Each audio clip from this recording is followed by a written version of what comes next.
လောကမှာပြောရခက်ဆုံးအကြောင်းအရာတစ်ခုရှိတယ်ဒါလည်းနေတန်းသဘောနဲ့စမိလို့ပြောတာပါအဲ့ဒါဘာလို့သိလားဒီမှာရေးထားတဲ့အကြောင်းအရာပဲလောကကြီးမှာပြောရခက်ဆုံးအကြောင်းအရာတွေမှာတစ်ခုပါမယ်မေတ္တာချစ်တယ်ဆိုတော့ဘာလဲအဲ့ဒါလောကမှာအင်မတန်ပြောရခက်တဲ့အကြောင်းအရာတစ်ခုဖြစ်တယ်နော်အဲ့တော့မနေ့ကတော့မှကျောင်းနေပဲဒကာကြီးတွေကမကြီးတွေရောက်လာတော့တခွန်းတော့ပြောလိုက်သေးတယ်အဲ့ဒီအင်မတန်ပြောရခက်တဲ့အကြောင်းအရာကိုပြောမယ်လို့စိတ်ကူးနေတာလည်းများပြီးကြားပြီပြောမယ်လို့စိတ်ကူးပြီးတိုင်းမပြောပြဘူးနော်ဘာလို့မပြောပြတယ်လဲဆိုတော့ပရိသတ်ကိုကြည့်တဲ့အခါမှာတချို့ပရိသတ်ရဲ့သူ့ရဲ့အာသန်တဲ့အချက်ကရှိနေတာနော်သူအာသန်တဲ့အချက်ကိုကြည့်ပြီးတော့ပရိသတ်အများနဲ့အစဉ်ပြေမဲ့ကိုက်ညီမဲ့သူတို့နားလည်နိုင်မဲ့အကြောင်းအရာကိုဦးစားပေးပြီးပြောလိုက်တာနော်ဒီနေ့တော့အဲ့ဒီပြောရဖြစ်တဲ့အကြောင်းအရာကိုပဲကြိုးစားပြီးတော့ပြောကြည့်အောင်မလို့နော်ပြောတတ်လုံးလို့တော့မဟုတ်ဘူးနော်ကိုယ်တိုင်လည်းနားလည်ဖို့ရအမတန်ကြိုးစားခဲ့ရတာအခုချိန်ထိနားလည်ပြီလို့လည်းပြောလို့မရသေးဘူးနော်မေတ္တာအကြောင်းပြောမလို့နော်အဲ့ဒါနော်ကိုယ်တိုင်နားလည်ဖို့ရကြိုးစားနေတာအခုအသက်50ပြည့်ဖို့နည်းနည်းပဲလိုတော့တယ်နားလည်ပြီလားဆိုတော့နားမလည်သေးဘူးနော်ဒါပုံကြီးချက်ပြောတယ်မထင်နဲ့နော်အမှန်တကယ်ရိုးရိုးသားသားပြောတာနော်စာရီပီဒီမှာလည်းပဲအများကြီးဖတ်ရပါတယ်နော်မေတ္တာတုတ်တွေလည်းဖတ်တာပါပဲနော်မေတ္တာနဲ့ပတ်သက်တဲ့အကြောင်းအရာတွေကိုလည်းတက်လုံးဖတ်လာတာပဲဟိုငယ်ငယ်တော့ဆိုရင်တော့စာရေးဆရာတွေအများဖွင့်နေပြီးရေးတဲ့မေတ္တာဖွဲ့ဇလန်းတွေဝတ္ထုတွေလည်းအမြောက်အများမရေမတွက်နိုင်အောင်ဖတ်ခဲ့ပါတယ်နော်ဟိုကိုယ်တိုင်လည်းကိုယ်ပတ်ဝန်းကျင်မှာချစ်တဲ့လူတွေရင်းနှီးတဲ့လူတွေအနားမှာရှိနေတာနော်သမီးလေးတွေလည်းရှိတယ်နော်သူတို့ငါတကယ်ချစ်တတ်ရလားဒီမိကုန်းကိုခဏပြန်မေးနေရတယ်နော်မသေးချဘူးစဉ်းစားကြည့်တယ်မှာအဲ့ဒါဖြစ်နိုင်တယ်လားဒကာကြီးတို့ရောဒကာမကြီးတို့ရောသေးချသလားငါသားသမီးတွေကိုငါတကယ်ချစ်တတ်ရလားမချစ်ဘူးလို့မဆိုဘူးနော်ချစ်ရလားလို့မေးတာမဟုတ်ဘူးနော်မိကုန်းကိုသေးချာပြန်စဉ်းစားစေချင်တယ်နော်ချစ်ရလားလို့မေးတာမဟုတ်ဘူးချစ်တတ်ရလားမိကုန်းကအမှန်တန်ကြွားပါတယ်နော်ဖြည်းဖြည်းအေးစေကြိုးစားပြီးတော့ပြောချင်ပါတယ်ဒီမှာရှိတဲ့ဒကာဒကမတွေကလည်းနှစ်ပေါင်းများစွာတည်ပြီးသားရင်းနေပြီးသားနော်ဆိုတော့ဒီပုံပြောတတ်တယ်လို့ပြောတာကိုနားလည်လိမ့်မယ်လို့ထင်တယ်နော်ပြောတတ်တယ်လို့ပြောတာပါပြောတတ်လို့ပြောတာမဟုတ်ဘူးနော်ပြောတတ်တယ်လို့ပြောတာပါနော်ထုံးစံတင်ပြောစရာလေးကောင်းတယ်မှာစိတ်ကူးထားမိပြီးဆိုရင်ဒီပြောစရာအတွက်နည်းနည်းချိန်မိဖို့ရအတွက်နော်ပက်ကလေးလို့ပေါ့နော်နှုတ်ကလေးတွေရိုက်ပြီးတော့ကျိုးချီရတယ်လို့ပဲနော်ပြောလို့ကောင်းအောင်အချက်လက်ကလေးတွေကိုနည်းနည်းရှာပြီးတော့စုလိုက်တာအမှန်တော့ဒီအချက်လက်ကိုလုံးဝမှီပြီးပြောတာမဟုတ်ဘူးဒီအချက်လက်ကိုနည်းနည်းလေးပြောပြီးတော့ကိုယ့်ဘဝထဲမှာကိုယ်သိခဲ့ခံစားခဲ့တွေ့ခဲ့တာလေးတွေကိုဖြည့်ပြီးတော့ပြောသွားတာပဲနော်အဲ့တော့ because it has so many facets love is difficult to define နော်facet ဆိုတာသူမျက်နှာပြင်အများကြီးရှိတာပြောတာနော်ဥပမာကြောက်မျက်နှာတစ်ခုတွေးထားလို့ရှိရင်သူ့မှာမျက်နှာတွေအများကြီးရှိနေတာပေါ့နော်အဲ့တော့သူ့မှာရှုထောင့်တွေမျက်နှာတွေအများကြီးရှိနေတော့ချစ်တယ်ဆိုတာကို define လုပ်ဖို့ရအမှန်တန်ခက်ပါတယ်နော် it means different things to different people in different kinds of relationships နော်ဒီချစ်တယ်ဆိုတဲ့ဒီမေတ္တာလူတစ်ယောက်စီမှာအတိတ်ပဲချင်းမတူဘူးနော်ပြီးတော့ relationship ဆိုတာဥပမာတာသမီးနဲ့မိဘချစ်တာတစ်မျိုးသွားမယ်မောင်နှမချစ်တာတစ်မျိုးသွားမှာပဲနော်လင်မယားချစ်တာတစ်မျိုးသွားမယ်တငယ်ချင်းချစ်တာတစ်မျိုးသွားမယ်ဆရာတစ်ပည့်ချစ်တာလည်းတစ်မျိုးသွားဦးမှာပဲနော်အဲ့တော့အမျိုးမျိုးအတိတ်ပဲဖွင့်ကြတယ်ချစ်တယ်ဆိုတာကိုနော် The word can be used to cover a multitude of virtues as well as vices virtues ဆိုတာကောင်းတဲ့ဂုဏ်ကိုပြောတာနော်vices ဆိုတာမကောင်းမှုပြောနေတာနော်ဆိုတော့ဒီချစ်တယ်ဆိုတဲ့စကားလုံးလေးတစ်လုံးကိုကကောင်းတဲ့ဘက်ကအဓိပ္ပာယ်လည်းသူ့မှာရှိတယ်လို့မကောင်းတဲ့ဘက်ကအဓိပ္ပာယ်လည်းရှိပါတယ်နော်ဒါကြောင့်အမေရိကန်နိုင်ငံမှာရောက်ခဲ့တုန်းနေခဲ့ရတုန်းကဒီမေတ္တာနဲ့ပတ်သက်ပြီးတော့ဟောခဲ့ပြောခဲ့ရတာလည်းရှိတာပေါ့နော်အဲ့တုန်းကဒီဘုန်းဘုန်းတို့ကလည်းအနောက်နိုင်ငံကလူတွေရဲ့စကားအသုံးနှုန်းနဲ့သူတို့ရဲ့ဘဝကိုသိပြီးတော့နားမလည်သေးဘူးနော်နားမလည်သေးတော့ကိုသုံးတတ်တယ်သုံးတော့မေတ္တာဆိုတော့ဒီပုံက love လို့ပါတာပြန်လိုက်တာနော်ဒါပြန်တော့ပြိဿကခဏတော့နားထောင်နေခဏလေးကြာတော့အရှင်ဘုရားအဲ့ဒီစကားလုံးမသုံးပါနဲ့ နော်အဲ့ထက်မှရင်းနှီးတဲ့တခါကြီးတွေပါတော့နော်ဒေါက်တာရောနန်ဘရောင်းနင်းပါအဲ့စကားကိုပြောတာရှင်ပြအဲ့ဒီ love ဆိုတဲ့စကားလုံးမသုံးပါနဲ့ဘာဖြစ်လို့လဲတခါကြီးဆိုတော့ဒီစကားလုံးကအတိတ်ပဲပြက်သွားပြီနော်မကောင်းတဲ့အတိတ်ပဲတွေအများကြီးပါနေတယ်တဲ့ love ဆိုတဲ့ထက်မှာစဉ်းစားကြည့်နော်ဘလောက်ခက်နေပြီလဲဆိုတာအချိန်တွေကနော်ဒါနဲ့အဲ့လိုဆိုရင် love လို့မသုံးရဘယ်လိုသုံးရမလဲဆိုတော့ loving kindness လို့သုံးရင်တော့ကောင်းမှဖြစ်တယ် love ဆိုတာကို adjective အနေနဲ့ယူထားလို့ပေါ့ kindness ကိုတွက်ထည့်တာနော် loving kindness လို့သုံးရင်ကောင်းမှဖြစ်ပါလေဒါနဲ့ loving kindness လို့သုံးရလို့တာနော်ကြာတော့အဲ့ဒီပရိသတ်ကအเจ้าမှာအများအားနေတဲ့ပရိသတ်ဆိုတော့ကြာတော့ love လို့မသုံးတော့မေတ္တာလို့ပဲသုံးလိုက်တော့တာပဲနော်အဲ့တော့မေတ္တာဆိုတာဘာလဲစဉ်းစားစရာဖြစ်တယ်နော်ဘယ်လိုအဓိပ္ပာယ်ပြန်မလဲမေတ္တာကိုချစ်ချင်းလို့ဘာသာပြန်လိုက်ရင်ဒါဘာသာပြန်မဲ့ဖြစ်တဲ့ definition မဟုတ်ဘူးနော်စကားလုံးတစ်လုံးကိုနောက်စကားလုံးတစ်လုံးနဲ့ပြောလိုက်တာပဲအဓိပ္ပာယ်မဟုတ်သေးဘူးနော်အဲ့တော့မေတ္တာဆိုတာကိုပါဠိစာပေထဲမှာတွေ့ဘူးလားတော့အကျိုးကိုလိုလားခြင်းလို့တော့တွေ့တယ် feeling ကိုပြောနေတာမဟုတ်တော့ဘူးနော်စဉ်းစားကြည့်နော် love က feeling မဟုတ်တော့ဘူးဘာလို့အကျိုးကိုလိုလားခြင်းဖြစ်တယ်မေတ္တာဟာငါခံစားခြင်းမဟုတ်ဘူးနော်မေတ္တာဟာငါအသိဉာဏ်ကနေဖြစ်ပေါ်လာတဲ့အကျိုးကိုလိုလားခြင်းဆိုတဲ့စေတနာပဲနော်အခုများသောအားဖြင့်တော့ခံစားချက်ကိုမေတ္တာလို့ love လို့ခေါ်နေတယ်အဲ့ဒါမဟုတ်သေးဘူးအဲ့တော့အကျိုးကိုလိုလားခြင်းဆိုတာမှလည်းပဲဘယ်လိုအကျိုးကိုလိုလားတာလဲဒါလည်းထပ်ပြီးစဉ်းစားသင့်တဲ့အချက်ပဲနော်ဟိုကြမ်းမာစေခြင်းနဲ့ဆိုလဲဒါလည်းအကျိုးကိုလိုလားတာပဲနော်ပညာတွေတတ်စေခြင်းနဲ့ဒါလည်းအကျိုးကိုလိုလားတာပဲစာဝတ်နေအဆင်ပြေစေခြင်းနဲ့ဒါလည်းအကျိုးကိုလိုလားတာပဲနော်လူမှုဆက်ဆံရေးမှာလည်းပဲအဆင်ပြေစေခြင်းနဲ့ဒါလည်းပဲအကျိုးလိုလားတယ်လို့ဆိုနိုင်တာပဲနော်ဒါတော့ပဲလားဒီထက်ပိုနိုင်သေးလားပိုနိုင်သေးတယ်နော်ဘာတွေပိုနိုင်လဲဆိုတော့ကိုကအစုံတယောက်ကိုချစ်တယ်ဆိုရင်အဲ့ဒီလူဟာကိုယ့်ကိုအားကိုးစရာမလိုတော့တဲ့လူဖြစ်လာအောင်သူ့အထောက်ကိုပေးရမယ်နော်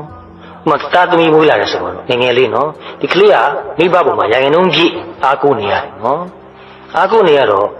ဒီအချိန်မှာတော့သူ့အဆက်ဆက်ရပြုစုပေးရမယ်လောက်ကင်ပေးရမယ်တဖြည်းဖြည်းသူကြီးလာပြီနော်နည်းနည်းလေးကြီးလာတဲ့တပင်နဲ့သူလုံနိုင်တာသူ့အတူလုပ်ပါစီတော့အဲ့ဒါမေတ္တာနော်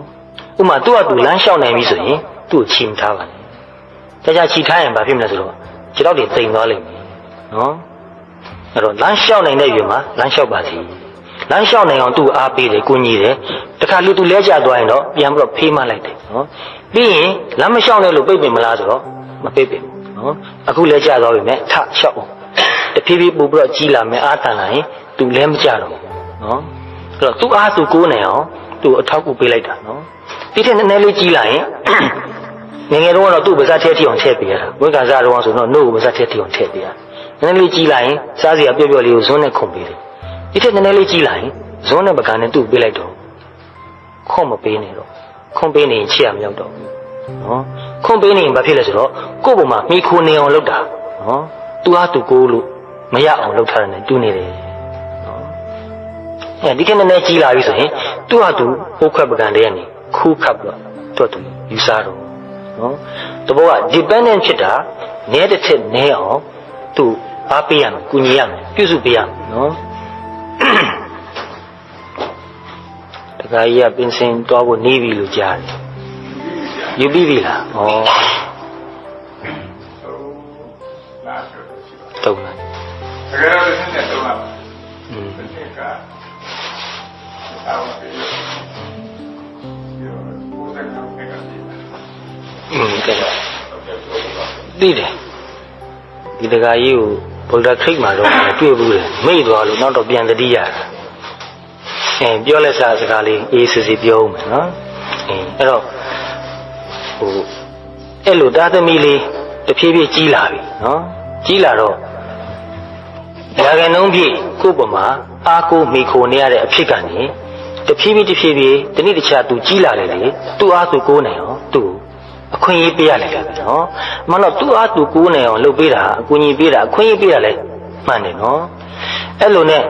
ဒီထက်ပိုကြီးလာလို့ရှိရင်သူ့ကိစ္စသူ့ဟာသူလုပ်နေအောင်ကြားလေးလေးသူ့ပို့ပြီးတော့အားပေးရမယ်ကူညီရမယ်နီလန်းပေးရမယ် ကလေးတွေဟာကိုယ့်အကူလှုပ်ချင်စိတ်ရှိတယ်သိကျင်စိတ်နဲ့လှုပ်ချင်စိတ်ကမွေးရပါဖြစ်ပါတယ်အဲ့တော့ကလေးငယ်လေးတွေကလူကြီးတစ်ခုလုံးနေလှုပ်ချင်တယ်ဆိုဝင်လှုပ်တတ်တယ်နော် let me do it လို့တချို့ကလေးလေးတွေကပြောတတ်တယ်နော်ဝင်လှုပ်ချင်တယ်ပကံဆေးတယ်ဆိုလဲဝင်ဆေးချင်တယ်တခုခုအလုပ်လုပ်တယ်ဆိုလဲဝင်လှုပ်ချင်တယ်နော်အဲ့လိုသူတို့လှုပ်ချင်တာကိုမတားဆီးရအောင်သူတို့လှုပ်ချင်တယ်များလှုပ်ခွင့်ပေးရမယ်သူတို့လှုပ်လိုက်လို့နည်းနည်းပါးပါးပြည့်စည်ချင်တယ်ပြည့်စည်မယ်ကိစ္စမရှိဘူးဒီကိုအားကိုကိုးချင်တဲ့စိတ်လှုပ်ချင်တဲ့စိတ်ကိုမတားဆီးရဘူးရှားလေးလေးပို့ပြီးတော့လှုပ်ချင်နေဖြစ်လာအောင်အားပေးရမှာပဲနော်ဒါတနည်းအားဖြင့်သူပညာရေးလည်းဟုတ်တယ်သူကသူကိုယ်တဲ့အလုပ်ဖြစ်တယ်နော်ဒီလိုလိုနဲ့တဖြည်းဖြည်းအသက်ကြီးလာလေလေပို့ပြီးတော့လွတ်လပ်လေလေ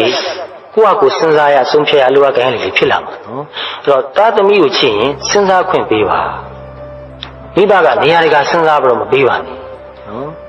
်မိဘကမစဉ်းစားပေးတာမချစ်လို့မဟုတ်ဘူးသူတို့ဟာသူတို့စဉ်းစားတတ်အောင်လမ်းကြောင်းပေးုံမပေးသူတို့ဟာသူတို့ဆုံးဖြတ်တတ်အောင်သူတို့အားပေးပါနော်အဲ့တော့စဉ်းစားတတ်ဆုံးဖြတ်တတ်မှသာလွတ်လပ်တဲ့လူဖြစ်လာမယ်နော်အဲ့တော့ကိုယ့်အကိုစဉ်းစားပြီးကိုယ့်အကိုဆုံးဖြတ်တာမှားသွားရင်လည်းပဲကိုယ်တာဝန်ဖြစ်တယ်နော်အဲ့တော့တချို့ကတာဝန်ကိုကြောက်တာနဲ့ပဲမစဉ်းစားဘူးမဆုံးဖြတ်ဘူးစဉ်းစားလိုက်ရင်ဆုံးဖြတ်လိုက်ရင်တာဝန်ယူရတော့မယ်အဲ့တာဝန်ယူရမှာကြောက်တယ်အဲ့လိုတာဝန်ယူရမှာကြောက်တဲ့စိတ်ဓာတ်မျိုးမသွင်းပေးပဲနဲ့မကြောက်အောင်သူတို့လေ့ကျင့်ပေးရမယ်နော်အဲ့တော့ကြက်တလောက်ဘယ်လိုကိစ္စမျိုးဖြစ်ဖြစ်သူ့အတူစဉ်းစားသူ့အတူဆုံးဖြတ်သူ့အတူတာဝန်ယူမှားသွားရင်ကိုယ့်ကိုပြင်အဲ့လိုနဲ့နေသွားမှသာတကယ်ပြင်ပလောကလက်တွေ့ဘဝကိုရင်ဆိုင်ရတဲ့ခါမှာကိုယ့်ကိုစဉ်းစားနေဆုံးဖြတ်နေတာဝန်ယူနေတဲ့သူဖြစ်လာမယ်နော်နောက်ဆုံးမှာဘယ်သူကိုမှအာမကိုရတော့ပဲနဲ့ကိုချစ်တော့ပုံမှာကိုရက်တည်နေတဲ့လူတစ်ယောက်ဖြစ်လာမယ်နော်အဲ့တော့လူတစ်ယောက်ကိုတကယ်ချစ်တယ်ဆိုရင်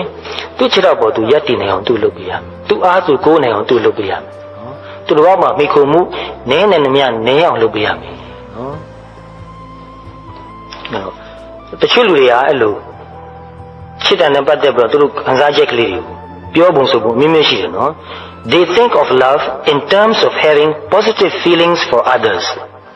ခုနပြောရတဲ့ပဲလို့ပဲနော်ချစ်တယ်ဆိုတာသူ့စိတ်ထဲမှာ positive feeling ရှိတာကိုလို့သူတို့ယူဆတယ်နော်ငါသူ့ကိုသိချစ်တယ်တကယ်တော့ positive feeling ထက်ပိုအရေးကြီးတာကအသိဉာဏ်သူ့ရဲ့တိုးတက်မှုကြီးပွားမှုလွတ်လပ်မှုကိုအလိုရှိတယ်ဒီထက်ပိုတစ်ဆင့်ပြောရမယ်ဆိုရင်မြင့်မြတ်တဲ့စိတ်ဓာတ်နဲ့အသိဉာဏ်လွတ်လပ်တဲ့စိတ်ဓာတ်နဲ့အသိဉာဏ်ရလာအောင်သူ့ကိုအထောက်အကူပေးခြင်းတယ်အဲ့ဒါမှတကယ်မေတ္တာလို့ပြောလို့ရမယ်နော်တရားလောကနေကြည့်မယ်ဆိုရင်တော့အဲ့ဒီအဆင့်ထိအောင်ရောက်မှနော်ဥပမာမြတ်စွာဘုရားရဲ့တရားတွေအားလုံးကိုမှထားတဲ့မေတ္တာဘယ်လိုမေတ္တာမျိုးလို့ဆိုမလဲအားလုံးကိုတရားကိုသိပြီးတော့လွတ်လပ်တဲ့သူအေးချမ်းတဲ့သူဖြစ်သွားစေခြင်းတယ်နော်အဲ့တော့မြတ်စွာဘုရားနဲ့တပည့်တန်ဃာတွေတပည့်တရားဓမ္မတွေပြောဆိုဆက်ဆံပုံတွေကိုစာပေထဲမှာတွေ့ဥပါလိမ့်မယ်နော်တပည့်တန်ဃာတွေကိုပဲကြည့်ကြည့်နော်နောက်ဆုံးပြိဋိမနာတုံးမှာညီတော်အာနန္ဒာကမေးတယ်မြတ်စွာဘုရားမရှိရတဲ့ခါမှာတန်ဃာတွေနဲ့ပတ်သက်ပြီးဘယ်လိုစီစဉ်ရမလဲမြတ်စွာဘုရားငါဘုရားဟောတဲ့ဓမ္မဝိနည်းဟောအားလုံးဟောထားပြီးပြီတဲ့အဲ့ဒါသင်တို့ဆရာပဲငါဘုရားသင်တို့ယဟန်တန်ဃာတွေပေါ်မှာအကြီးကဲအဖြစ်နဲ့အုပ်ချုပ်ခြင်းတဲ့သူမဟုတ်ဘူးအဲ့တော့ဗုဒ္ဓဘာသာတရားကိုကြည့်ရင်တော်တော်စမ်းကြယ်တာနော်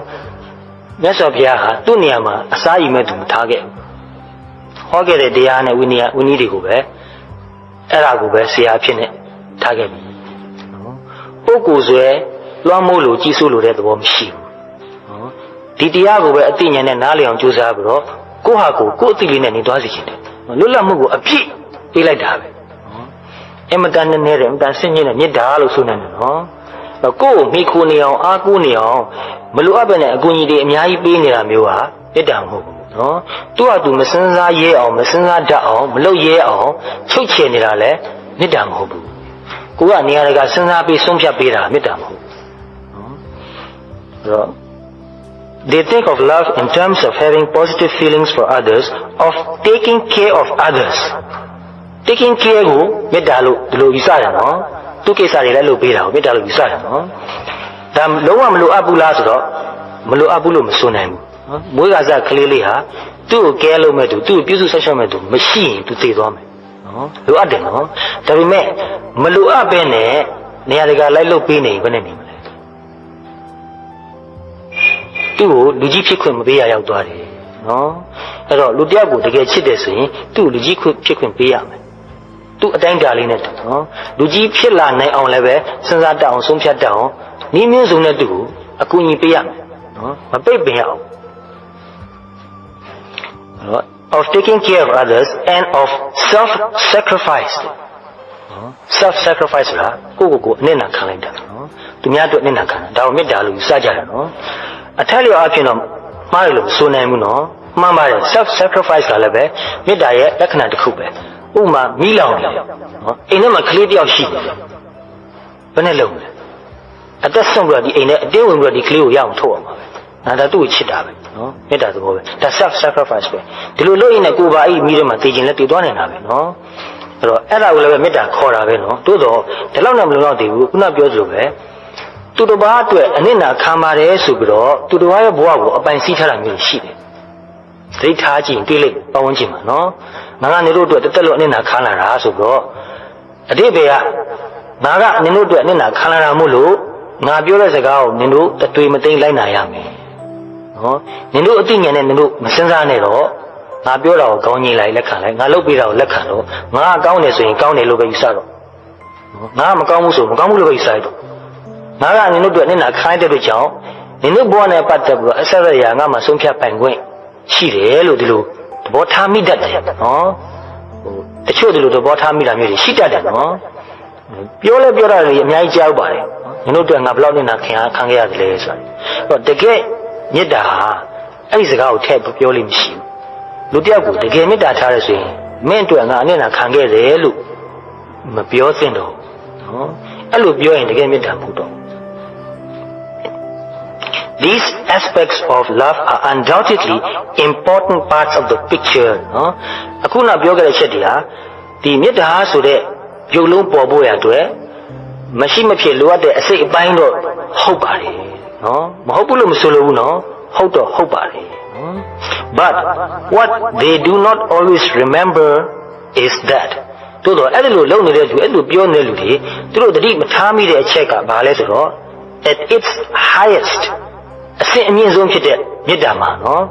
love is more closely aligned with realism than with feelings နော်တကယ်အစစ်အမြင့်ဆုံးပြောမှဆိုရင်မေတ္တာဆိုတာအဖြစ်မှအခြေအနေမှန်ကိုသိပြီးတော့အဖြစ်မှအခြေအနေမှန်နဲ့ကိုက်ညီအောင်ဆက်ဆံနိုင်မှမေတ္တာလို့ဆိုလို့ရမယ်နော်အဲ့တော့ more aligned with realism နော် than with feeling တဲ့မဟုတ်တော့အဲ့တော့ဟိုတလောကအင်ဒီရောက်တဲ့ခါမှာသူ့အဖွားနဲ့မြင်းနဲ့ပြောနေတဲ့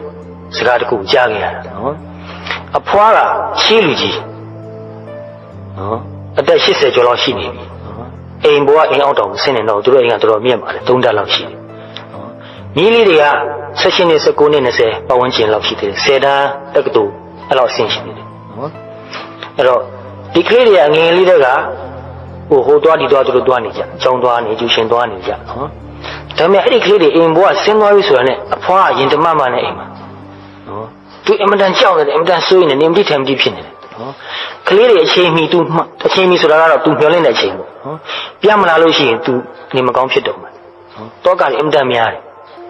ရတော့မြည်တွေကတခါလေကြတော့မတက်နိုင်ဘူးဒီဒုက္ခကိုမခံနိုင်တော့ဘူးနော်သူတို့အိမ်ပြင်ထွက်သွားတာနဲ့ဒီအဖွားတယောက်ကအိမ်မှာနေပြီးတော့ဒီလောက်ထိအောင်တောကတွေများနေတာကိုသူတို့မခံနိုင်တော့ဒါကြီးကသူတို့တော့ဝန်တို့ကြီးတစ်ခုလိုဖြစ်လာတယ်ငါတို့အဖွားငါတို့မချစ်ဘူးလားလို့မင်းတော့ချစ်တယ်လို့ပြောမှာနော်ဒါပေမဲ့အဖွားကလောက်ကြီးပူးနေတာကိုတော့သူတို့မခံနိုင်ဘူးအဲ့တော့ခဏခဏအဖွားကိုပြန်ပြီးတော့ဖြောင်းပြတယ်အဖွားကဘာမှမပူပါနဲ့ဒီလိုပဲတွားနေကြလိုက်ကြပါဟဲ့နင်တို့ခက်ကကားတွေကလည်းများလိုက်တာနောက်မှတူယူနဲ့မြန်လိုက်တာတော့ကြဘယ်မှာကားတိတ်တဲ့ကြားရပြန်ပြီနော်ငါတော့ကအင်တန်များတယ်အဲ့တော့အိမ်ဘွားအိမ်ကိုဆင်းအောက်ကိုဆင်းတာကိုမကြိုက်တော့ဖြစ်တယ်နော်အဲ့တော့အဲ့ဒါဘယ်လိုဖြစ်သွားလဲဆိုတော့ခေတ်အခြေအနေကိုဒီဖွားမသိနော်လူငယ်တွေရဲ့စိတ်ဓာတ်ကိုလည်းမသိဒီခေတ်ဒီအခြေအနေမှာသူတို့အဖွားတို့ခေတ်ကလူအိမ်ဘွားအိမ်အောင်မဆင်းအိမ်တွင်းမှာနေလို့မရတော့ဘူးနော်အဲ့တော့မတွားလို့မဖြစ်ဘူးတွားရမယ်တွားတဲ့ခါမှာအန္တရာယ်မရှိအောင်ထိမ့်သိမ့်ပြီးတော့ဘယ်လိုတွားတင်တယ်ဆိုတာကိုပဲသင်ပေးဖို့ပဲလို့တတိပေးဖို့ပဲလို့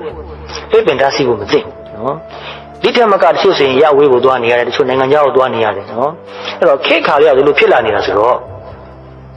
မိဘတွေကတာသမီကိုတကယ်ချစ်တယ်ဆိုရင်စဉ်းစားရမယ်တနေ့ငါတို့တာသမီတွေကငါတို့ကိုခွဲခွာပြီးတော့အရာဝေးကိုတွားနေရမှာနော်ရှိခေတ်ကလို့မဟုတ်တော့တခြားနိုင်ငံကိုလည်းအခြေအနေရတွားတင်ရင်လည်းတွားရမှာပဲအဲ့လိုခါမှာသူတို့ဘယ်လိုနေမလဲထိုင်မလဲနော် ဘယ်လိုလူနဲ့ဆက်ဆံမလဲအဲ့ဒါနဲ့ပတ်သက်ပြီးတော့သူတို့စဉ်းစားတတ်ပြီလားအလေးကျင့်ရှိနေပြီလားသဘောပေါက်ပြီလားဆိုတာစဉ်းစားထားတဲ့စဉ်းစားထားပြီးတော့အခုကတည်းက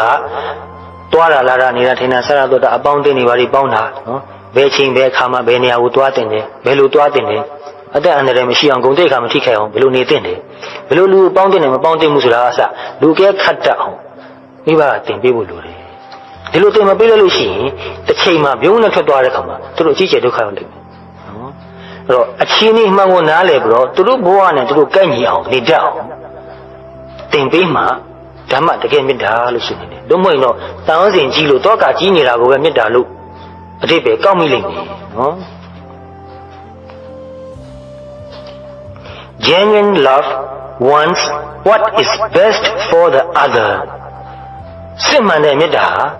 သူ့အတွက်အကောင်းဆုံးပါလဲဆိုတာကိုအလိုရှိတယ်ငါအတွက်အကောင်းဆုံးပါလဲဆိုတာမဟုတ်ဘူးနော်သူ့အတွက်ဘယ်ဟာအကောင်းဆုံးလဲသူ့အတွက်ဘယ်လိုနေရရင်အကောင်းဆုံးဖြစ်မလဲအဲ့ဒါကိုလို့အလိုရှိတယ်နော် Even if it means risking the relationship risking the relationship ဆိုတာအဓိပ္ပာယ်ပါတော့ကိုယ်ခွဲခွာသွားတာပဲနော်အဲ့တော့သူ့အတွက်အကောင်းဆုံးဟာငါ့ကိုခွဲခွာသွားတာပဲလို့ဒီလိုသိရလို့ရှိရင်ပဲကိစ္စမရှိဘူးတော့လွတ်နိုင်ရမယ်နော်အခုကအများဆုံးအဖြစ်တော့မေတ္တာလို့ပြောနေကြတာငါနာမှနေငါနာခွဲမသွားနဲ့ဘယ်မှမသွားနဲ့နေမရှိရင်ငါနေလို့မဖြစ်ဘူးဒါတွေမကောက်ဘူးနောက်ဆုံးဘယ်လိုလုပ်တတ်သလဲတွေ့လိုက်တဲ့နည်းနဲ့ငါမရှိရင်နေလို့မဖြစ်အောင်လုပ်လိုက်တယ်နော်တချို့ကဒါကိုနှစ်ပေါင်းများစွာကတည်းကတခါတည်းကိုစီစဉ်ပြီးတော့လုပ်လာတယ်လို့ဖြစ်နေတယ်သူတို့တေချာစဉ်းစားထားတော့ဟုတ်ချင်မှဟုတ်မှာပေါ့နော်သို့တော့ဟိုငယ်ငယ်လေးတက်ကအထူးဖြင့်မိဘနဲ့သားသမီးဆိုရင်နော်လုံးဝလည်းလင်မယားဆိုလည်းဒီလိုပဲ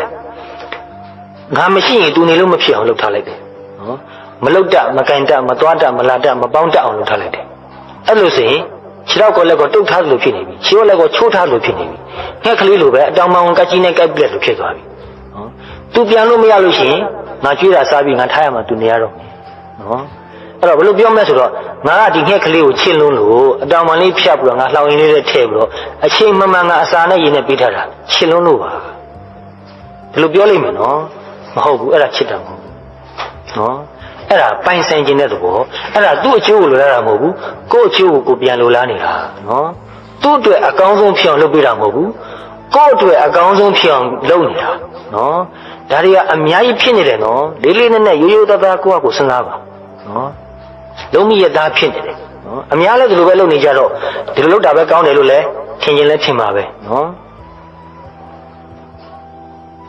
Love wants the beloved to become strong နော်မေတ္တာအစစ်မှာကိုကချစ်တဲ့သူကို strong ဖြစ်လာအောင်နော်ခိုင်မာတဲ့သူဖြစ်လာအောင်သူကလုပ်ပေးခြင်းတယ်နော်အဲ့ဒါကိုလိုလားတယ်နော်ငါချစ်တဲ့သူကခိုင်မာတဲ့သူဖြစ်ရမယ်ပျော့ညံ့တဲ့သူမဖြစ်ရဘူးအားငယ်တတ်တဲ့သူမဖြစ်ရဘူးနော်ဘာဘူးမှအားငယ်တတ်ဘူးနော်မကြောက်တတ်ဘူးတတ်တိရှိတဲ့သူအဲ့လိုဖြစ်အောင်သူ training ပေးရမှာနော်အဲ့တော့သားသမီးကိုချစ်တယ်ဆိုရင်အားငယ်အောင်မလုပ်သင့်ဘူးတချို့မိဘတွေကသားသမီးကိုချစ်တော့အပြင်မထွက်ရအောင်ကြောက်အောင်အများကြီးပြောတယ်ဟိုမသွားနဲ့ဒီမသွားနဲ့ဟိုကဖြစ်လိမ့်မယ်ဒီကဖြစ်လိမ့်မယ်နော်ကြောက်အောင်အများအားပြောတော့သားသမီးတွေကကြာတော့ကြောက်ပြီးတော့မသွားရတော့ဘူးမလုပ်တတ်မကန်တတ်တော့ငယ်ငယ်လေးတွေကဒီစကားကိုထပ်ခါပြောရင်အင်မတန်ဆွဲမြဲသွားတာနော်သူ့ရဲ့ personality ကအဲ့လိုဖြစ်သွားတာလုံးဝကိုပျော့ညံ့တဲ့ personality ကိုယ်ကိုယ်သွေးတွေကဖြစ်သွားတယ်နော်သူ့အားသူမကိုရတော့နေရာတကာအမေဖေးရလုပ်ပြီးမယ်နော်ခုနပြောလို့သမင်းစားတတ်တဲ့ရွေမှာဇွန်းနဲ့ထိုင်ခုန်ပြီးမယ်တချို့ဆိုရင်15နှစ်အရွယ်တောင်ဇွန်းနဲ့ထိုင်ခုန်ပေးနေတာရှိတယ်နော်ချစ်လို့ပါနော်တခါတလေဆိုရင်တော့ထားပါတော့နော်ဒါမြတ်တာရဲ့ expression ကိုပြောလို့ရမှာနော်ဒါပေမဲ့ငါမရှိရင်သူနေလို့မဖြစ်အောင်နော်ကိုယ့်ကိုယ်ပဲအမြဲတမ်းအားကိုးနေအောင်လှုပ်ထားမိပြီဆိုရင်တော့ချစ်ရမရောက်တော့ဘူး Love wants the beloved to become strong and independent နော် dependent ဆိုတာမိခိုးပြနေတာနော် independent ဆိုတာမိခိုးမှုမရှိတော့တာလွတ်လပ်သွားတာနော်အဲ့တော့ဒီလို independent ကဘယ်လောက်ထိအောင်ကျေပြန့်တယ်လဲနော်အဲ့တော့ financial independence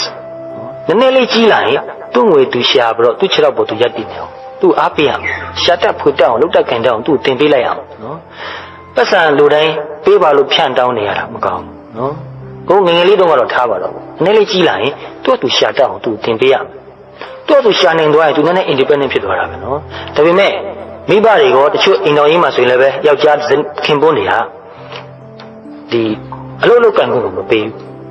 ချုပ်ချယ်ထားတယ်နင်လို့ဖို့ဘာလို့လဲငါရှာကျွေးနေတာနော်ဒါကဒီဖုန်းဖုန်းရဲ့ညီမတွေထဲမှာနှွားရတဲ့မှာအဲ့လိုရှိတယ်အဲ့ဒါညီမလေးတယောက်ရဲ့အိမ်တော်မှာသူ့ယောက်ျားအဲ့လိုပဲပြောတယ်သူဒီညီမလေးကအလုပ်လုပ်ချင်လို့ရှိရင်ပြောလိုက်ရင်အကြီးကျယ်စိတ်ဆိုးတယ်ရံဖြစ်တယ်နင်လို့ဖို့မလိုဘူးအိမ်မှာအေးဆေးနေငါရှာကျွေးနေတာထင်စားဒါမှတဖြည်းဖြည်းစီးပွားရေးချင်းကြီးပြည့်စည်ရွရွင်းလာတော့လုံးတော့မရှာနိုင်တဲ့ခါကျတော့ပြဿနာအကြီးကျယ်ဖြစ်ပြီ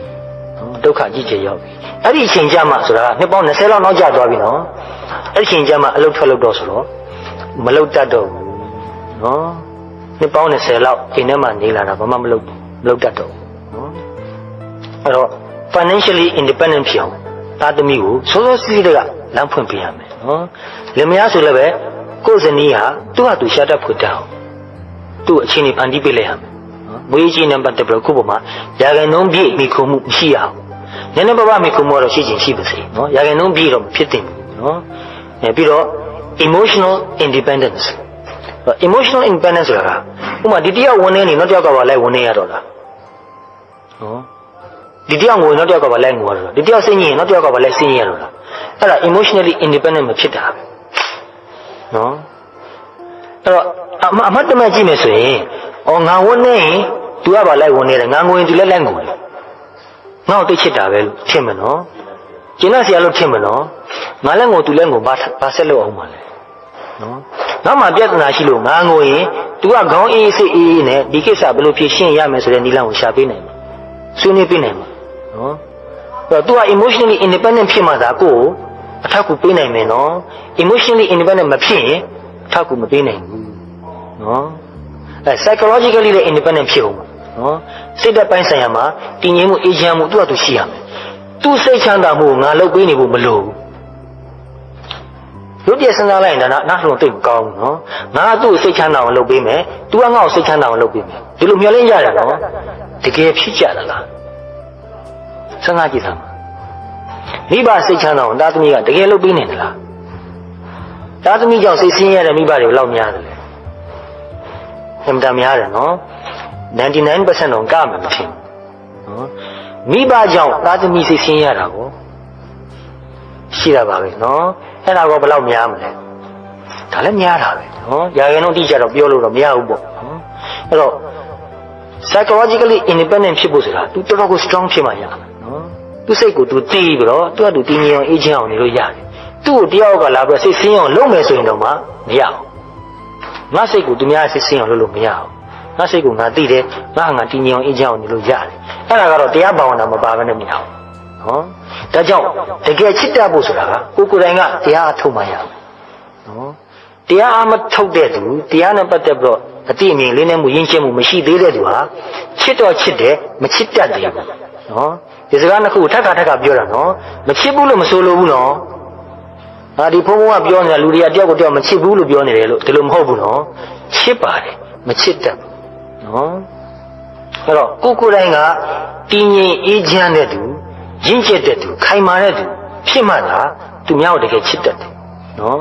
တို့မဟုတ်တော့သူဝင်နေတဲ့နဲ့လိုက်ပြီးတော့ဝင်နေတယ်သူငိုရင်လိုက်ငိုတယ်သူစိတ်ညစ်ကိုယ်ကလည်းစိတ်ညစ်တယ်သူကိစ္စတွေအဆင်မပြေကိုယ်ကတခါတည်းခေါင်းမိတောက်ပြီးတော့ကြာရမရဖြစ်သွားတယ်အဲ့ဒါမျိုးကိုပဲချစ်တယ်လို့ထင်နေကြတယ်မဟုတ်ဘူး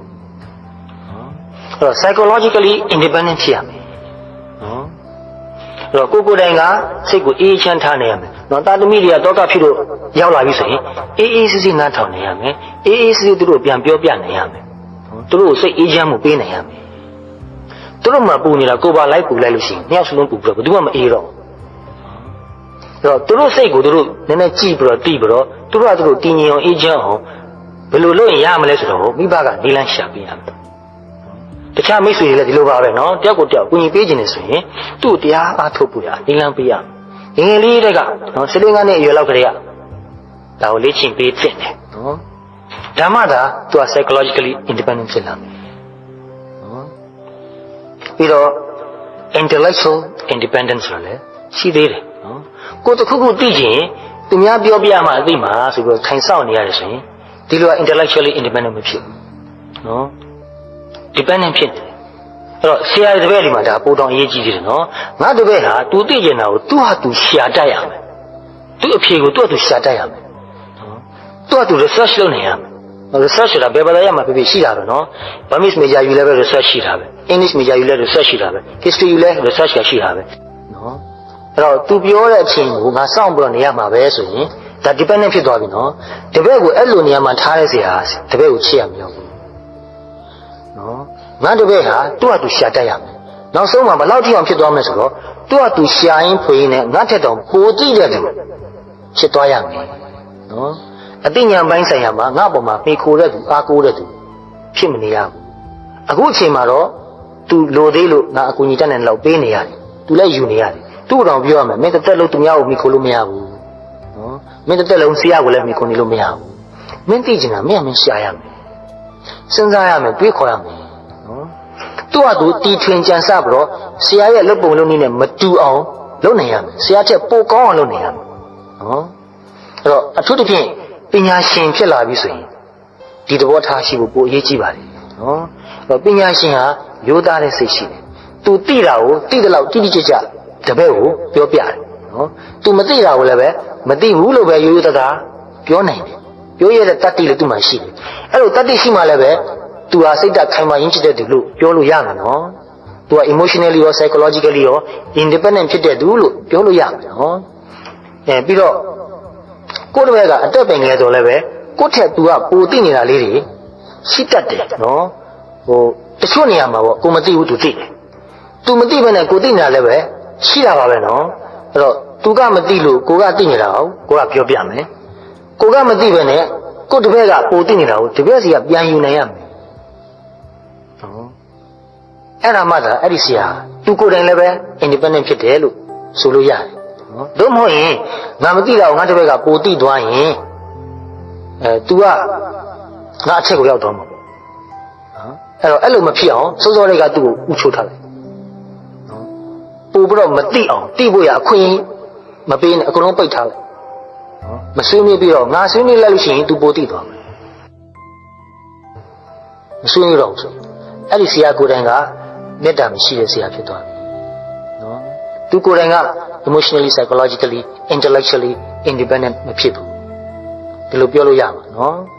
အဲ့တော့လူတယောက်ကိုတကယ်ချစ်တယ်ဆိုရင်ဘက်ဆုံးသူ့အားသူကိုသူ့ချစ်တော့ပေါ်သူရက်တည်နေတဲ့သူဖြစ်လာအောင်တဖြည်းဖြည်းသူအားပေးသွားအဲ့လိုမေတ္တာစေနာမျိုးထားဖို့ရထင်တော့မလွယ်ဘူး Real love is never used to take away from others what they would not freely give တကယ်စစ်မှန်တဲ့မေတ္တာဟာသူကဘယ်လိုချင်းချင်းမပေးဘဲနဲ့သူစီကဘာမှမရှိဘူးဘောကမေတ္တာဆိုတာလူယူလို့မရဘူးတောင်းယူလို့တော့မရဘူးတကယ်တော့နော်သူကသူပေးလာမှပဲရတယ်နော် love outlives a lack of response ကိုကတစ်ဖက်သားကိုတကယ်ချစ်တယ်ဆိုရင်သူကမရင်ကျက်သေးလို့ငယ်သေးလို့နော်သူ့ဘက်ကမမှန်ကန်ကန်တုံ့ပြန်မှုမပြုတ်လာလဲပဲကိုကတော့ဆက်ပြီးတော့သူပေးနေဦးမှာပဲနော်အဲ့တော့ဒကာကြီးတို့ကဆရာကြီးတွေဆိုတော့ဒါပို့ပြီးတော့သိမှာပါနော်ကိုကဆရာမကြီးတွေအနေနဲ့မေတ္တာနဲ့တပည့်တွေကိုအများကြီးတင်ပေးပြီမယ်သူတို့စီက response ကတော်တော်များများပြန်မလာဘူးနော်ကိုယ့်ရဲ့မေတ္တာစေနာကိုအတိအမှပြည့်မှုဆိုတာတော်တော်နည်းတယ်နော်အခုဖြစ်မှနည်းတယ်ဒါကိုလည်းပဲသူတို့ကိုစိတ်ဆိုးနေတာထက်သူတို့ဒီလိုတန်ဖိုးထားတတ်လာအောင်တော်ရတဲ့နည်းနဲ့ညဉ့်တင်မှုတဲ့နည်းနဲ့သူတို့တင်ပေးရင်တော့ပိုကောင်းတယ်နော် selfishness ကိုက selfless နော်ကိုယ့်အကျိုးကိုမငဲ့ပဲနဲ့သူတို့ကိုပေးနေတယ်သူတို့က selfish ဖြစ်နေရောလက်ခံရအောင်ပါပဲနော်ရှေ့ဆက်ပြီးတော့တဖြည်းဖြည်းသူတို့ကိုပေးသွားရအောင်ပါပဲဒါမှသာတစ်ချိန်ကျရင်သူတို့ဒါကိုသဘောပေါက်လာပါသူတို့လည်းပဲ selfless ဖြစ်လာလိမ့်မယ်နော် and mistakes နော်မှားရရင်တာနိဗ္ဗာန်နဲ့တာသမီလည်းအမှားယွင်းဆိုတာရှိတာပဲနော်ဆရာတပည့်လည်းပဲအမှားယွင်းဆိုတာရှိနေတာပဲနော်ကိုယ့်တပည့်ကမှားသွားတဲ့ခါမှာတိတ်ရှက်သွားအောင်တိတ်ကြောက်သွားအောင်ခါကျခေါင်းငုံသွားအောင်ကျုံသွားအောင်မလုပ်သင့်ဘူးသူ့အမှားကိုလက်ခံရမယ်သိခံရမယ်နော်ဒီခါတလူမှားသွားပြီမဲ့ဒီအမှားဒီပင်လည်းကိုယ့်အတွက်သင်ခန်းစာဖြစ်တယ်ဒီအတွက်နဲ့ရှက်ဖို့လည်းမလိုဘူးကြောက်ဖို့လည်းမလိုဘူးဆက်လုပ်ပါနော်ဒီအမှားကြောင့်ပဲနောက်ထပ်မမှားဖို့ရသူကဒီပေးတဲ့သူဖြစ်သွားပြီဒီလိုလုပ်ရင်မှားတယ်ဒီလိုမလုပ်ရင်တမျိုးပြင်ပြီးလို့လည်းရှိရင်အမှားနဲ့သွားလိမ့်မယ် အမှားဆိုတာနည်းသွားတာပဲရှိတယ်နော်မမှားတော့ဘူးဆိုတာရှိကိုမရှိဘူးနော်အမှားနည်းသွားတာပဲရှိတယ်တော်တော်စဉ်းစားဖို့အရေးကြီးတယ်နော်အဲ့တော့မှားတာကိုအပြစ်မတင်သင့်ဘူးအမှားနည်းသွားအောင်ပဲသူ့နီလန်းပေးဖို့တင်တယ်မိဘလည်းမှားတယ်ဆရာသမားလည်းမှားတာနော်သားသမီးလည်းမှားတတ်တယ်တပည့်တွေလည်းမှားတတ်တာပဲအဲ့တော့တကယ်မေတ္တာထားလို့ရှိရင်သူတို့အမှားကိုရှက်သွားအောင်ကြောက်သွားအောင်လုပ်တယ်မလုပ်ရဲမကန်ရဲအောင်မပြောသင့်မှားပေမဲ့ဆက်လုပ်ပါ no matter who is at fault နော်အဲ့တော့မှားသွားတဲ့ကိစ္စမှာဘယ်သူမှားတယ်ဆိုတာယဉ်ကြည့်နော်သူမှားမှားကိုမှားမှာပဲမိဘကမှားသွားရင်လည်းမှားသွားပါလေလို့ဝန်ခံနိုင်ရမယ်နော်အဲ့ဒါကိုရှက်ဖို့လည်းမလို့ကြောက်ဖို့လည်းမလို့ဆရာကမှားသွားရင်လည်းပဲဆရာမှားသွားတယ်ဒီအစ်စစ်လေးပြောလိုက်ရမယ်နော်မမှားရတူမရှိဘူးသို့တော့ဘာပြောအသိဉာဏ်ပိုရှိတဲ့လူဘဝအတွေ့အကြုံပိုများတဲ့လူကအမှားတော့နည်းမှာပါပဲနော်အသိဉာဏ်နည်းသေးတဲ့လူအတွေ့အကြုံနည်းသေးတဲ့လူကအမှားများဥမှာ and it cannot be taken back မေတ္တာဆိုတာပြန်ယူလိုက်လို့မရဘူးနော်ဒါကြောင့်ငါပြောလို့မနေတော့ငါမချစ်တော့ဘူးဆိုရင်အဲ့ဒါမေတ္တာမဟုတ်တော့နော်မေတ္တာဆိုတာပေးပြီးသားပြန်ရုပ်သိမ်းလို့မရဘူးရသေးတယ်ဆိုရင်ငကိုယ်တည်းကအဲ့ဒါပေးလိုက်တာမေတ္တာမဟုတ်လို့ပဲနော်ငကိုယ်တည်းကပေးလိုက်တာသူအပေးယူတစ်ခုခုရှိနေတယ်နော်စဉ်းစားစရာအချက်လိုက်ကလေးတွေနော်ဒါလေးတွေကအခုခေတ်လူငယ်လေးတွေကမေတ္တာနဲ့ပတ်သက်ပြီးနည်းနည်းဘယ်လောက်တွေးတယ်မသိဘူးစမ်းမိတဲ့လောက်တချို့ကိုမေးကြည့်တော့သူတို့နည်းနည်းမသိဘူးတိတ်သိစေခြင်းတယ်ငငယ်ရွယ်တွေကမေတ္တာဆိုတာဘာလဲဆိုတော့ကောင်းကောင်းသိစေခြင်းတယ်အားလုံးနဲ့ဆက်ဆံတဲ့နေရာမှာနော်စစ်မှန်တဲ့မေတ္တာစေတနာနဲ့ဆက်ဆံသွားစေခြင်း if it can be it is not love it and it cannot be taken back ပြန်ယူလို့မရဘူးနော် if it can be ဒါပြန်ယူလို့ရခဲ့ရင် it is not love မေတ္တာမဟုတ်အဲ့တော့တချို့လူတွေကတော်တော်လေးပဲမေတ္တာကရုဏာကြီးမားတယ်လို့ရှိတယ်နော်တကယ်ကိုပဲထူးထူးခြားခြားစေတနာစစ်မှန်တဲ့ပုဂ္ဂိုလ်ဒုလို့တော့ပြောရင်ရမယ်လို့ထင်တယ်နော်ဘယ်လိုအင်တာမေတ္တာကြီးရလို့ရှိတယ်အဲ့လူတွေက they are amazingly unselfish တကယ်ကိုကြိုးစွန့်နေတယ်လို့ဖြစ်နေအဲ့လိုဥပမာဆိုတော့ဒီဘုံခဏခဏပြောနေတဲ့ဆရာဝန်ကြီးတယောက်ကြောင့်ဥပမာပြောရင်ဒေါက်တာ Alexander Fleming ဆိုတဲ့နှစ်ပေါင်း20လောက် research လုပ်ပြီးတော့ဒီ penicillin ဆိုတာကိုသူရလာတယ်နော်ရတဲ့အခါမှာဘာလုပ်လဲဆိုတော့မီဒူမဆိုလွတ်လပ်စွာထုတ်လုပ်နေတယ်မဖြစ်လို့လေအများကြီးထုတ်လိုက်ရင်ဈေးပေါ်သွားမှာဈေးပေါ်သွားရင်ဆင်းရဲလူတွေကဒီဈေးကိုဝယ်ပြီးတော့သုံးနိုင်တယ်နော်သူနဲ့သိလို့ရင်းနှီးလို့မဟုတ်ဘူးနော်လူသားတွေအားလုံးပေါ်မှာမေတ္တာထားတာအဲ့ဒီမေတ္တာမျိုးကိုအင်မတန်လေးစားတယ်အင်မတန်လည်းအံ့ဩတယ်ဒီဘုံဘငယ်လေးတွေကသူ့အကြောင်းဖတ်ဘူးလားပါနော်တက်ကတူမရောက်သေးဘူးအဲ့ဒီကလေးက Alexander Fleming အကြောင်းဖတ်ဘူးတော့အမြဲတမ်းစဉ်းစားတယ်အဲ့တော့အခုထိလည်းသူ့တတိယတုံးအခုထိသူ့ကိုစိတ်ထဲရနေဂုံပြုတ်တုံးပဲနော်လေးလေးစားစားဂုံပြုတ်တုံးပဲငါသာသူ့နေရာမှာဆိုသူ့လိုလုံနိုင်မယ်လို့တော့ငါကအတိအကျမပြောနိုင်ဒီထို့အခွင့်သာငါယူထားလိုက်ရင်ကဘာမှငါချမ်းသာဆုံးဖြစ်တော့မှာနော်ယူလိုက်အဲ့လိုတချို့လူတွေရှိတယ်နော်တကယ့်ကိုပါရမီရှင်ပုဂ္ဂိုလ်သူတွေလို့ပြောလို့ရတယ်နော်တခါကြီးကိုယ်တိုင်ကိုချင်းစာကြည့်တွေးကြည့်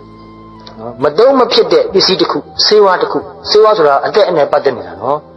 အကယ်၍အဲ့ဒီဆေးတစ်မျိုးငါတီထွင်လို့ရခဲ့ပြီဆိုတော့မိသူမဆိုထုတ်လို့နိုင်ပြီဆိုပြီးတော့ငါပေးလိုက်မှာအဲ့ဒီဆေးဝါးကလည်းငါအနှစ်20ကျော်လောက်လို့ဆက်ရှုပ်ထားတာအဲ့လိုပေးလိုက်ပြီးတော့ तू ကတော့အဲ့ဒီ microbiologist ဘောကနေပဲအဲ့ဒီ तू တက်ကတူမှာပဲ तू နေသွားတာပဲနော်တိတ်ချမ်းတာကြီးမနေခဲ့ရပါဘူး तू altruistic အများအကျိုးတကယ်ကိုလွယ်လားဆောင်ရွက်ပြီးဘာမှပြန်မမျောလိမ့်ဘူးတချို့လူဆို तू တော့မှမသိလားနော်ကိုကအကျိုးရှိအောင်လုပ်ပေးလိုက်တဲ့သူကရသွားတဲ့လူကဘယ်သူလဲဆိုတာတောင်းမှမသိဘူးသိဖို့လည်းမလိုတော့ဘူး तू အကျိုးရှိရင်ပြီးတာပဲable to offer others a truly unconditional condition ဆိုတာနောက်ကဘာမှမျောလင်းချက်တတ်မှတ်ချက်အချုပ်ချက်အနှောင်ဖွဲ့နှောင်ကျိုးမဲ့နော်မပါဘူးနှောင်ကျိုးမပါဘူးနော်နှောင်ကျိုးမဲ့တဲ့အကူအညီကိုပေးလိုက်တာနော်ကောင်းသောအောင်ဆိုပေးလိုက်တာ unconditional continuing သူမြတ်တာလည်းတမသွားဘူးနော်အဆက်မပြတ်သွားနေတာ နော် continuing love with no strings attached နော်နောက်ကဘာမှကြိုးနောက်အမိကြိုးလေးမပါဘူးဘာမှပြန်မပြောနဲ့အင်မတန်ဖြစ်နိုင်မှုခိန်းပါတယ်နော်သို့တော့ဖြစ်နိုင်တဲ့လောက်ဖြစ်အောင်တော့တော်တော်ကိုကြိုးစားမှာဒါလူတိုင်းပဲသိပြီးတော့ကြိုးစားမယ်ဆိုရင်ဒီနေ့ချပူပြီးတော့ဖြစ်လာနိုင်တယ်နော်တကယ်စစ်မှန်တဲ့မေတ္တာထားတတ်လာလိမ့်မယ်တခါလေထားဖို့ကြိုးစားတယ်ရပြီလို့ထင်တယ်ဒါပေမဲ့အဲ့ဒီလူကတခုခုကိုယ်သဘောမကျတာတို့မို့ကိုမျောလင်းတာကိုသူကပြန်မပေးတဲ့ခါမှာကိုမေတ္တာကိုပြန်ရုပ်သိမ်းလိုက်တာအဲ့ဆို continuing မဟုတ်တော့ဘူး unconditional မဟုတ်တော့ဘူး strings လေးတစ်ခုနောက်က attach ဖြစ်နေတယ်နော်နောင်ကျိုးလေးတစ်ခုပါနေအဲ့လိုလုံးမိတဲ့ခါမှာကိုယ်စိတ်ကိုပြန်ကြည့်မှဒီလူကိုငါတကယ်မေတ္တာထားတယ်လို့ဆိုပေမဲ့ဒီလိုအခြေအနေကြုံလာတဲ့ခါမှာငါသဘောမကျရင်ကြုံတဲ့ခါမှာငါပြန်ရုပ်သိမ်းလိုက်ပြီငါမေတ္တာစိတ်မဟုတ်အဲ့ဒါသိဖို့လိုတယ်နော်တော့မေတ္တာဆိုတာငါမေတ္တာစိတ်ထားမယ်ဆိုလို့ထားတဲ့နေပြန်နဲ့ဖြစ်မှုတော့အင်မတန်တတိဉာဏ်ပညာကြီးမှနော်အမြဲတမ်းကိုယ်စိတ်ကိုကြည်ပြီးတော့နေသွားနိုင်မှဖြစ်လာတယ်နော်အဲ့တော့ပထမအဆင့်မှာသိဖို့လိုတာကငါဟာဒီပုဂ္ဂိုလ်တူတယောက်ဘယ်သူဖြစ်ဖြစ်ပေါ့နော်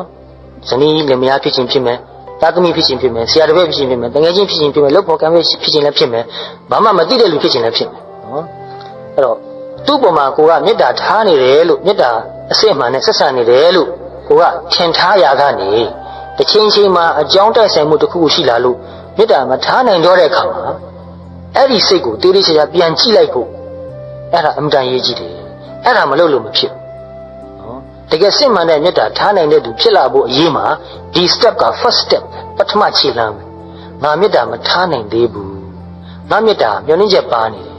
ဒါကြောင့်မစစ်ဘူးအဲ့ဒါကိုအရင်သိဖို့လိုတယ်နော်အဲ့တော့အဲ့လိုမသိပဲနဲ့ကိုယ်စိတ်ထဲမှာအတူကြီးဖြစ်နေတော့အစ်စ်လို့ထင်နေအစ်စ်ဘယ်တော့မှမရအောင်နော်ဒီချက်ကအမှန်တန်ရေးကြည့်ရင်တော့သူတစ်ပါးစီကစစ်မှန်တဲ့မေတ္တာကိုရဖို့ဟာအရေးကြီးတယ်လို့နော်ကိုကစစ်မှန်တဲ့မေတ္တာပေးနိုင်ဖို့ကလည်းအမှန်တန်ရေးကြည့်တယ်ဒီနှစ်ခုမှာဘယ်ဟာကကိုယ့်အတွက်အကျိုးပိုများတယ်လို့ထင်တယ်ပေးနိုင်တာကပိုအကျိုးများနေတယ်နော်ဒါပေမဲ့လူတော်များဟာအချစ်ခံကျင်တာပဲများကြတယ်ကိုကတကယ်မချစ်တတ်ဘူးတကယ်မပေးနိုင်ဘူးတကယ်ပေးနေတဲ့ခါမှာပေးနေတဲ့ကိုယ်စိတ်ကကိုယ့်အတွက်အမှန်တန်ကျဉ်းနှံ့မှုကိုပေးတယ်နော်အမှန်တန်အေးချမ်းမှုကိုပေးတယ်စိတ်ကိုအမှန်တန်လေးနဲ့သွားစေတယ်အမှန်တန်မြင့်မြတ်သွားစေတယ်လွတ်လပ်မှုလည်းအများကြီးဖြစ်သွားတယ်ဘာမှနှောင်ကြိုးမပါဘဲနဲ့လူတစ်ယောက်ကိုပေးလိုက်ရတာကိုယ့်ရဲ့လွတ်လပ်မှုပဲသူ့အတွက်ကောလွတ်လပ်မှုရှိတယ်နော်အဲ့တော့တကယ်မြတ်တဲ့အစစ်ကနှစ်ဦးစလုံးကိုလွတ်လပ်စေတယ်သူလည်းလွတ်လပ်တယ်ကိုယ်လည်းလွတ်လပ်တယ်လုံးဝအနှောင်ဖွဲ့မရှိဘူးသူ့စီကတခုခုကမျောလင်းလိုက်ပြီဆိုရင်သူမလွတ်လပ်တော့ဘူးနော်သူကကိုယ့်လိုကြတခုခုလုပ်ပေးရတော့နော်ကိုကရောဒါကိုမျောနေရမယ်မျောလင့်နေရတော့နှစ်ယောက်စလုံးမလွတ်လပ်ဘူးနော်အဲ့တော့မေတ္တာအစစ်ကနှစ်ဦးစလုံးကိုလွတ်လပ်စေတယ်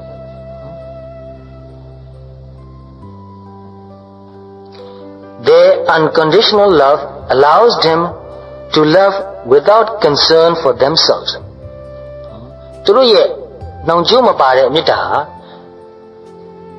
အဲ့ဒီမေတ္တာကြောင့်သူများကိုချစ်တဲ့နေရာမှာကိုယ့်အတွက်ထည့်မစင်တာတော့ without concern for themselves. သူကလွတ်လပ်တဲ့လူတစ်ယောက်ဖြစ်သွားရင်သူကသူတခြားကိုခွဲသွားရင်ဘယ်နဲ့လုပ်လဲ။နောက်မှအားကိုးရမယ်ဖြစ်သွားလိမ့်မယ်။နော်အားငယ်တော့မှကြောက်တော့မှနော်တကယ်ချစ်တဲ့လူကအဲ့လိုမကြောက်ဘူးတဲ့သူဟာသူနော်ခုနပြောလို့ financially လည်း independent ဖြစ်သွားပြီနော် emotionally လည်း independent ဖြစ်သွားပြီ psychologically လည်း independent ဖြစ်နေပြီ intellectually လည်း independent ဖြစ်နေပြီကိုယ့်ပေါ်မှာလုံးဝမိခိုးဖို့အားကိုးဖို့မလိုတော့ဘူးဒါကလုံးပြည့်သူဟာသူ့ picture ပေါ်သူရက်တည်နေသူဖြစ်သွားပြီအဲ့လိုဖြစ်သွားရင်ငါ့ကိုအားကိုးဖို့မလိုတော့ဘူးသူ့ဘဝမှာငါမလိုအပ်တော့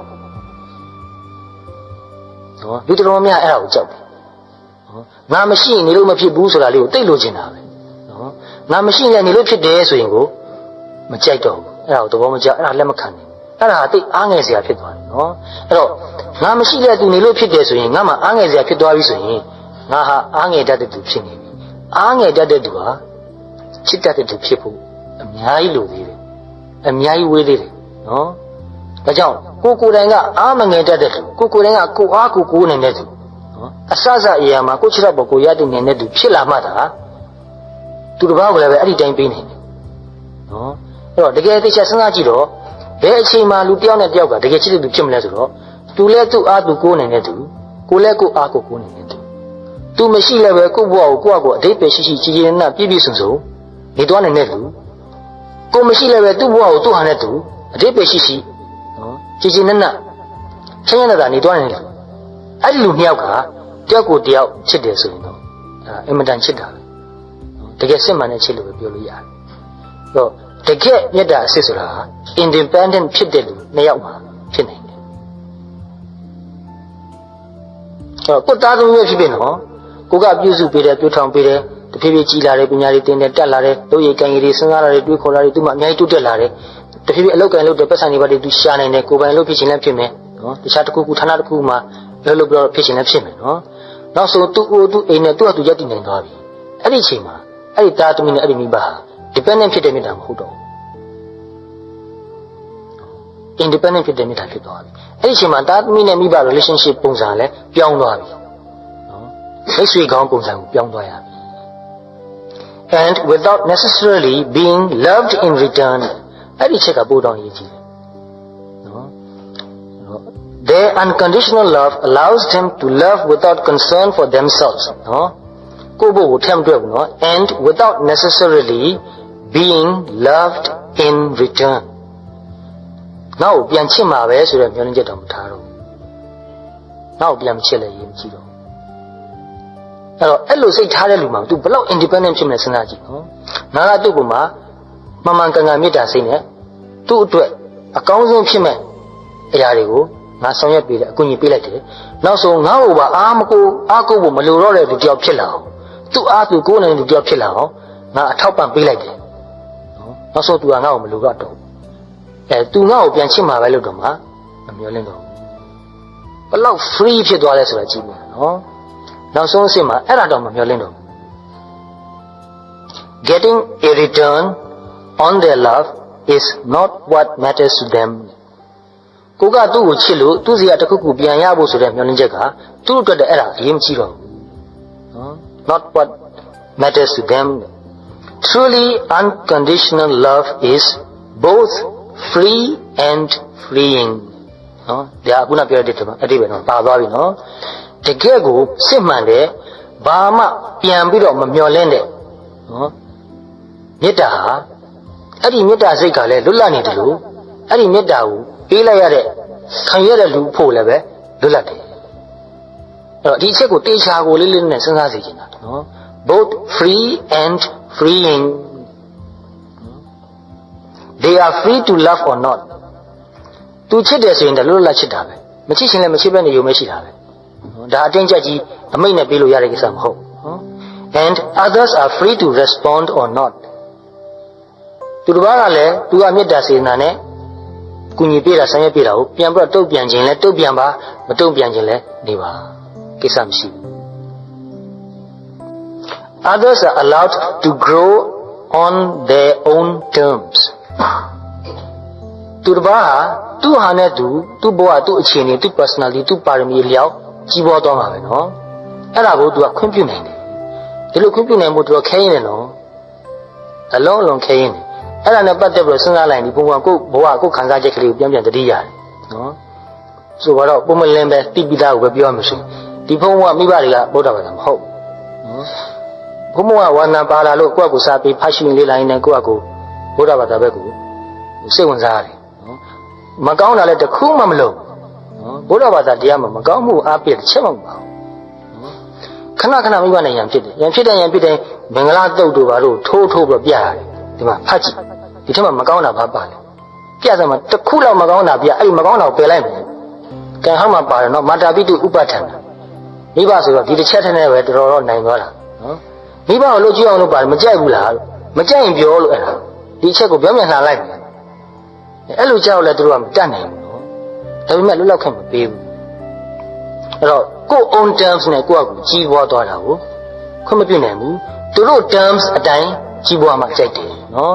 သူတို့ကတင်ဆိုတာကိုတင်သူတို့ကလှုပ်ဆိုတာကိုလှုပ်နော်ကိုအစွမ်းစကိုဝါနာနဲ့ကိုယ့်အကူလှုပ်ကြင်ပြီးတော့လွတ်လပ်သွားတာကြီးပွားသွားတာကိုခွင့်မပြုနိုင်ဘူးနော်အဲ့တော့တနာတော့အမှန်တနာပါလေနော်ဘာလို့လဲဆိုတော့ဒီဘုံရဲ့မိဘတွေဟာ ဒီဘုံဘုံကြောင့်တော်တော်ဒုက္ခရောက်တယ်ဒီလိုသားမျိုးမွေးထားတာမတတ်တာဘူးနော်အမတန်ဟိုစောဒကတက်တာများတယ်စကားနဲ့ဆိုရင်တော့ဘလို့မှမရအောင်လှည့်ပတ်ပြီးတော့ပြရတဲ့နည်းနဲ့ပြန်ပြောတာပဲနော် even if it means that they will grow away နော်ကိုကသူ့ကိုချစ်တယ်ဆိုရင် to grow up ဖြစ်အောင်လည်းမကောက် grow away ဖြစ်သွားလည်းပဲကိစ္စမရှိဘူးတဲ့အတိတ်ပဲကသူ့ဟာသူလောက်ကင်ကြီးပွားသွားပြီးတော့နောက်ဆုံးကိုယ့်ကိုခွဲခွာပြီးတော့သွားလိုက်ရင်လည်းပဲသွားပါစေနော်ဥပမာတချို့သားသမီးကြီးလာတဲ့ခါမှာဘဝအသေးအခြေအနေကသူ့နိုင်ငံခြားထွက်သွားတဲ့ခါလည်းရှိတယ်နော်သွားပါစေခွင့်ပြုနေရမယ်နော်ဒီလိုမှမဟုတ်ရင်လည်းပဲဒါကတော့ရုပ်ပိုင်းခန္ဓာကိုယ်အရာနော်ခန္ဓာကိုယ်အရာတစ်ပါးကိုတိုင်းတစ်ပါးကိုထွက်ခွာသွားတယ်နော်ဒါလည်း grow away နော်အတွေးခေါ်အတိအနေနဲ့ grow away ဖြစ်သွားရင်နော်ဖြစ်သွားနေတယ်နော်ကိုသိတဲ့ကိုလက်ခံထားတဲ့အတွေးခေါ်အယူဆဘာသာတရားကိုသူကလက်မခံတော့ပဲနဲ့သူ့ဉာဏ်နဲ့သူ့အတူရှာဖွေပြီးတော့သူမှန်တယ်ထင်တာကိုလောက်သွားတဲ့ခါမှာလည်းပဲအသိဉာဏ်ပိုင်းဆိုင်ရာမှာ grow away ဖြစ်သွားပြီကိုယ်နဲ့သူနဲ့တခြားစီဖြစ်သွားပြီဝေးသွားပြီနော်လက်ခံနိုင်ရမယ် They always remember that it is an immense privilege for others to allow them to be part of their lives, a gift others bestow on them, not something they can rightfully claim for themselves. ကိုကသူတစ်ပါးကိုအကူအညီပေးခွင့်ရတာကိုပဲဒါဟာကိုယ့်အတွက်လက်ဆောင်ကြီးတစ်ခုရလိုက်တယ်လို့ပဲမှတ်လိုက်တယ်ရပိုင်ခွင့်တစ်ခုလို့မျိုးစားဘူးအမတန်ဟိုဘယ်လိုပြောမလဲထားဖို့ရခဲရင်တဲ့သဘောထားတစ်ခုလို့ဆိုရမှာနော်အမတန်လေးနဲ့အတန်မြင့်မြတ်တာပဲနော်ဒီသဘောထားမျိုးကိုလေးလေးနဲ့စဉ်းစားပြီးထားသင့်တယ်နော်အထူးသဖြင့်ဒီဘုရားဘာသာတရားကိုတကယ်နဲ့လေးလာလိုက်စားတဲ့လူသိတဲ့လူဆိုရင်သဘောပေါက်ဖို့မခဲရင်ဘူးနော်အဲ့တော့ဥပမာတစ်ခုဆိုပါတော့ခဏခဏပြောနေတဲ့ဥပမာပါဘဝတန်တရားရဲ့အမြဲတမ်းရှိတော့နော်မိဘတစ်လက်သားသမီးတစ်လက်ဖြစ်တဲ့ခါလဲရှိတယ်နော်အဲ့ဒါလို့ဖြစ်တဲ့လူတွေအများကြီးတွေ့ရတယ်မကြပြန်တွေ့ရတယ်နော်အရင်ဘဝကသူ့အဖေကဒီဘဝမှာသူ့သားဖြစ်နေတယ်နော်တခြားမပြောနဲ့ဒီဘုံဘုံမန္တလေးရောက်ရင်တဲတဲ့ဘုန်းကြီးကျောင်းကကျောင်းတကာကြီးဆုံးသွားပြီးတော့သူ့သမီးအကြီးဆုံးစီမှာပဲကလေးပြန်ဖြစ်တယ်အဲ့တော့သူကိုယ်တိုင်ကအဖေဘဝတုန်းကဒီသားကိုသူပြုစုပြောထောင်ခဲ့တာနော်အခုဒီသားကိုသူအဖေပြန်တော်ရတယ်အဲ့တော့အဲ့ဒီသားအနေနဲ့သူကိုလို့စဉ်းစားမယ်အခုငါသားအရင်ဘဝတော့ငါအဖေဟိုတုန်းကသူငါ့ကိုပြုစုခဲ့တယ်အခုငါသူ့ကိုပြန်ပြုစုရပြီနော်စဉ်းစားကြည့်စမ်းအခွင့်အရေးတစ်ခုရတယ်မတူဘူးလားနော် privilege တစ်ခုနော်ငါ့ကိုသူပြုစုခဲ့ရတာကိုအခုငါပြန်ပြီးတော့ပြုစုခွင့်ရပြီအဲ့တော့မမှတ်မိလို့ကနေပါတယောက်နဲ့တယောက်ကတော့တော်ခဲ့ကြတာကြီးပဲနော်အဲ့တော့ကိုယ်နဲ့ပတ်သက်လာတဲ့ခါမှာသူ့ကိုကအကူအညီပေးခွင့်ရတာဟာကိုယ့်အတွက်ဒါအခွင့်အထူးတစ်ခုရတာပါရပိုင်ခွင့်တစ်ခုမဟုတ်ဘူးစဉ်းစားကြည့်စမ်းပါနော်အမတန်တိမ်မွေ့နဲ့နဲတာပါလေဒီသဘောထားနော်အမတန်ကြီးကျယ်အမတန်မြင့်မြတ်တဲ့သဘောထားပါအဲ့တော့သူတစ်ပါးကိုကူညီခွင့်ရတာကအမတန်ကြီးမားတဲ့ gift လက်ဆောင်ကြီးတစ်ခုရတယ်လို့ပါပဲနော်ငါကအကူအညီပေးလိုက်ရလို့သူ့ဘဝကိုငါပိုင်သွားပြီငါထားရမှနေ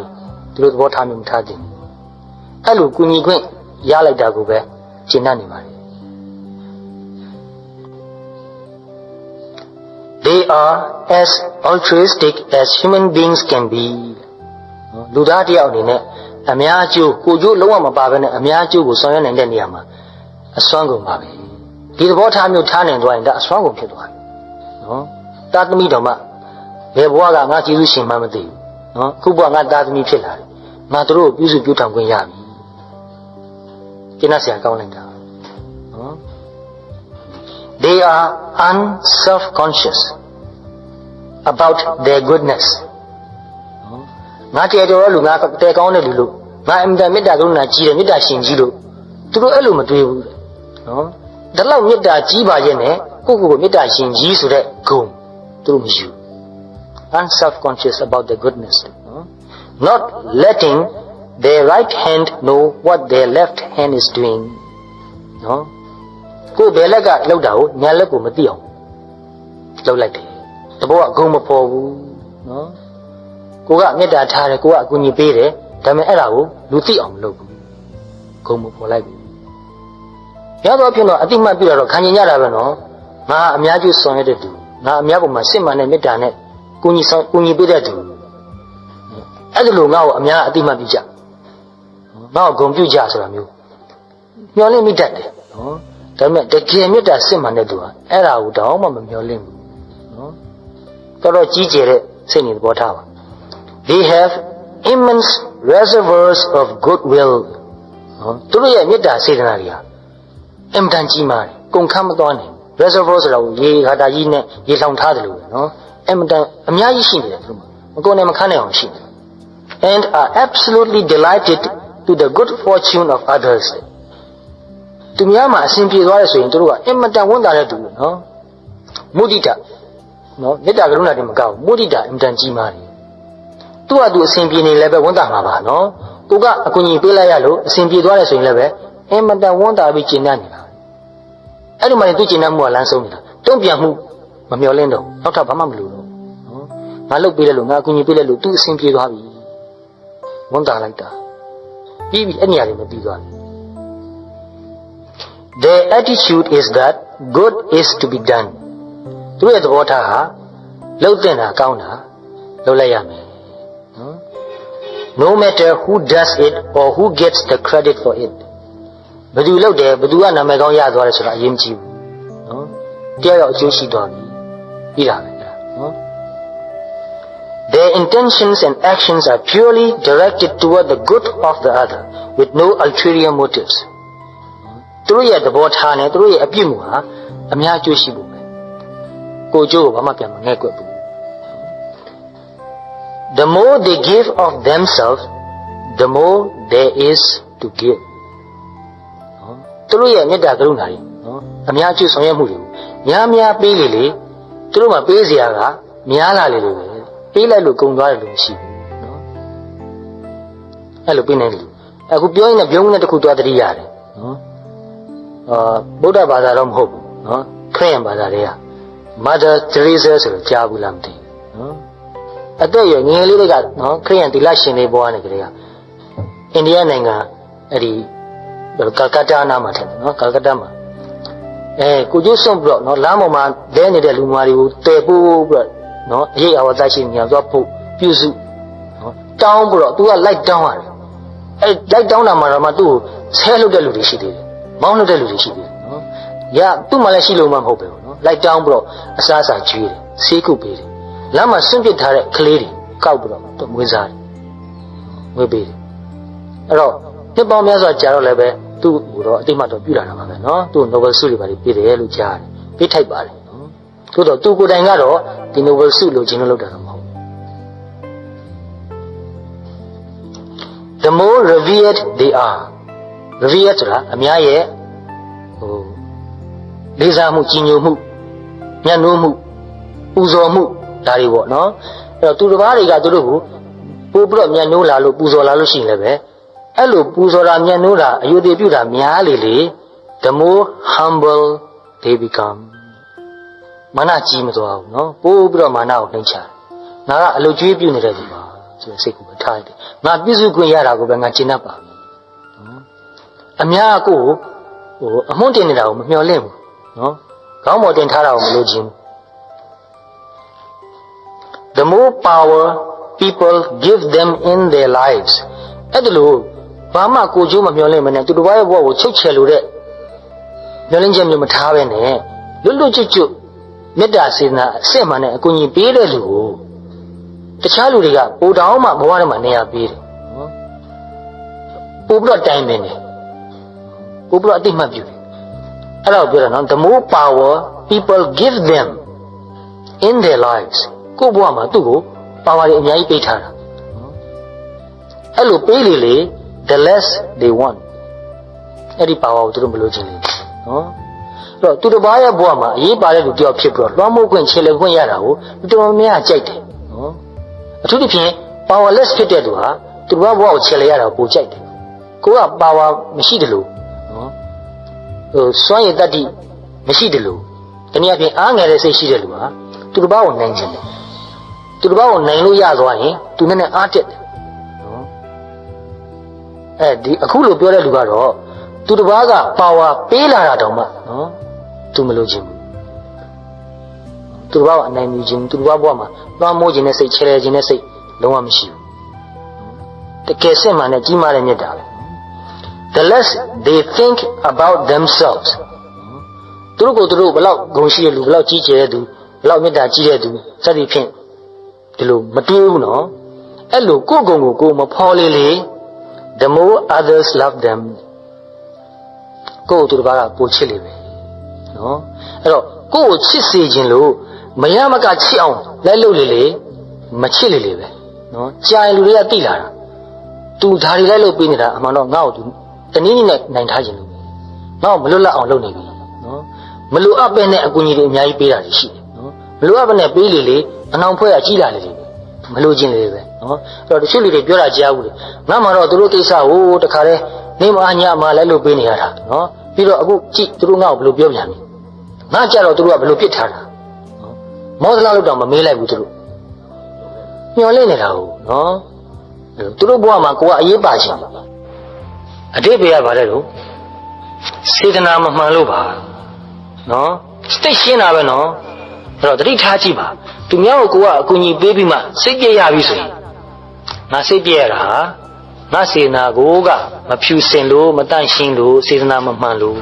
ငါသဘောထားမမှန်လို့ပါနော်သူ့ဘက်ကကျေးဇူးမတိတတ်တာတော့မှန်ပါတယ်နော်ဟိုတစ်ဖက်ကကျေးဇူးမတိတတ်ဘူးဆိုတာတော့မမှားနိုင်ဘူးနော်ဘာလို့ကျေးဇူးတိတတ်ဖို့ဆိုတော့တော်တော်ခဲရင်ပါတယ်တို့တော့ကိုကစိတ်ပြည့်ရတယ်ဆိုတာကိုကသူ့စီကအဲ့ဒီကျေးဇူးတိတတ်တယ်ဆိုတာလေးကိုကိုကျေးဇူးရှင်ဆိုပြီးတော့နေရာပေးတာလေးကိုလိုချင်နေလို့ပါ emotionally attuned to other people they are the most empathetic of the personality types နော်ဒီလိုမေတ္တာကရုဏာကြီးတဲ့လူဟာသူက emotionally သူများရဲ့စိတ်ကို tune လုပ်လို့ရတယ်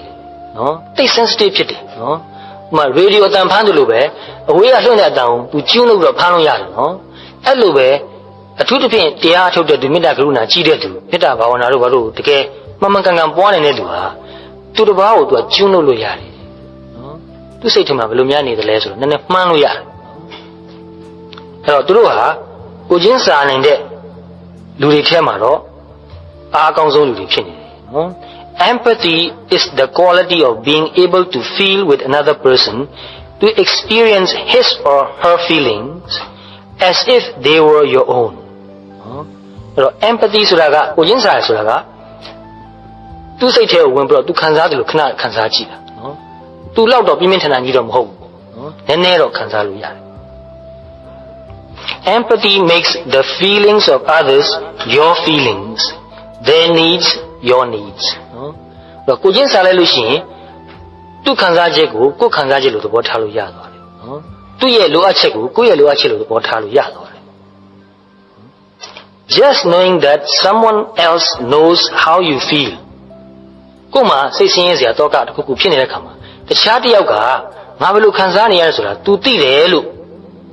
အဲ့လိုသိတဲ့အခါမှာနော် that someone weeps with you cares about you takes your needs seriously and will do all he or she can do to help you is itself a source of great comfort in times of trouble ကိုချင်းစာမဲ့သူတယောက်ရှိတယ်ဆိုတာကိုကကိုမှဒုက္ခရောက်တဲ့အခါမှာစိတ်ကိုနည်းနည်းတက်တာစီတယ်နော်တို့မဟုတ်ရင်လူတွေကတိတ်အဖော်မဲ့လို့ထီးချံဖြစ်တယ်နော်အားငယ်တတ်တယ်လုံးလေးအင်တန်ဖြစ်တယ်တော့တယောက်ကိုတယောက်ကိုချင်းစာနိုင်ဖို့အင်တန်ရေးကြည့်တယ်ဒီကိုချင်းစာစိတ်တကယ်အားကြီးလာရင်လည်းပဲသူ့အကျိုးကိုဆောင်ရွက်ဖို့ရပို့ပြီးတော့လွယ်ကူလာတယ်နော်ဘာမှမခဲရင်တော့ They are charitable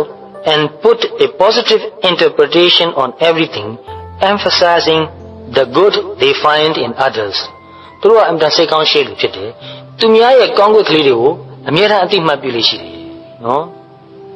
ကောင်းတာကိုပို့ပြီးတော့ emphasize လုပ်တယ်အားပေးတယ်နော်အဲ့တော့ psychology မှာသူ theory တစ်ခုရှိတယ်selective reinforcement လို့ခေါ်တဲ့ theory တစ်ခုရှိတယ်နော်လူတစ်ယောက်မှာကောင်းတာလေးရှိရင်အဲ့ဒီကောင်းတာကိုခဏခဏပြောအဲ့လိုပြောအဲ့လိုပိုကောင်းလာတယ်နော်လူတစ်ယောက်မှာအဆိုးရှိနေတယ်အဲ့ဒီအဆိုးကိုခဏခဏအပြစ်တင်ကြိုင်ဒီလိုပိုဆိုးလာတယ်ဒါပေမဲ့လူတော်ဘဝဖြစ်တတ်တယ်လို့လဲ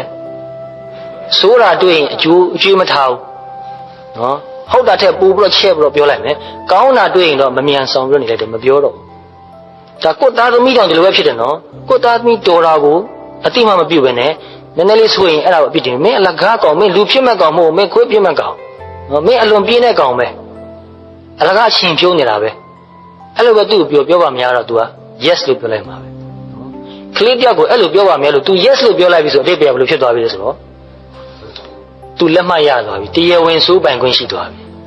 နော်ဒီရင်တော့ तू မှတရားဝင်စိုးပိုင်ခွင့်မရှိဘူးအခုတော့မိဘကသူ့ကိုတေချာအတိမတ်ပြုလိုက်ပြီ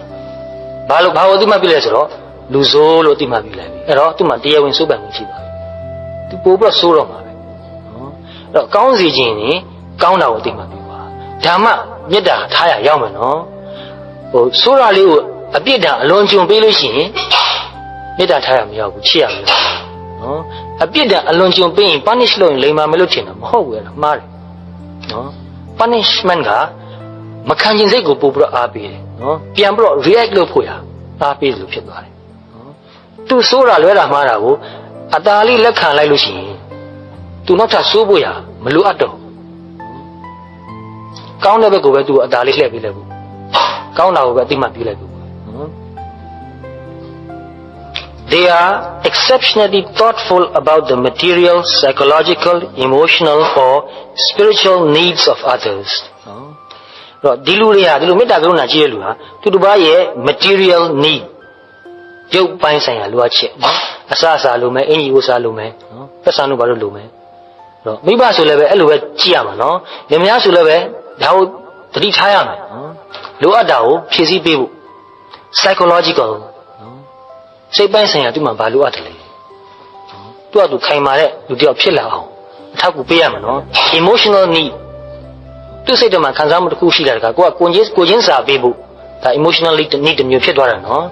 သူကိုယ်တိုင်သူ့ emotion ကိုသူ့ဟာသူ control လုပ်နိုင်ဖို့သူ့စိတ်ကိုသူသိပြီးတော့ကြည်လင်အေးချမ်းအောင်နေတတ်ဖို့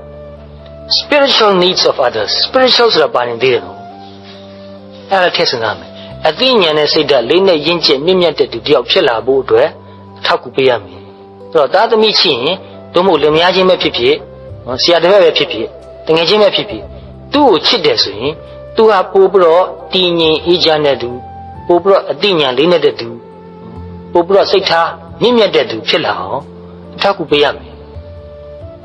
အဲ့ဒီအထိအောင်ရောက်ရမှာနော်အဲ့တော့သူတစ်ပါးကိုစိတ်နေသဘောထားအေးချမ်းတဲ့သူတည်ငြိမ်တဲ့သူလေးနဲ့တဲ့သူမြင့်မြတ်တဲ့သူဖြစ်လာအောင်ကိုကအထောက်အကူပေးရမှာဆိုတော့ကိုကရောအဲ့ဒါကိုကပါလောတော့မှာနော်အဲ့တော့သူများကိုချစ်တတ်ဖို့ဟာဘယ်မှာသွားအခြေခံတယ်လဲကိုမှအခြေခံနေပြန်ပြီနော်ကိုယ်တိုင်တည်ငြိမ်အေးချမ်းလူလေးနဲ့လူချင်းချစ်တဲ့သူမြင့်မြတ်တဲ့သူဖြစ်မှသာအဲ့ဒါမျိုးသူတစ်ပါးကိုထောက်ကူပေးနိုင်မယ်အဲ့တော့တကယ်ချစ်တတ်တဲ့သူတယောက်ဖြစ်လာဖို့မှာ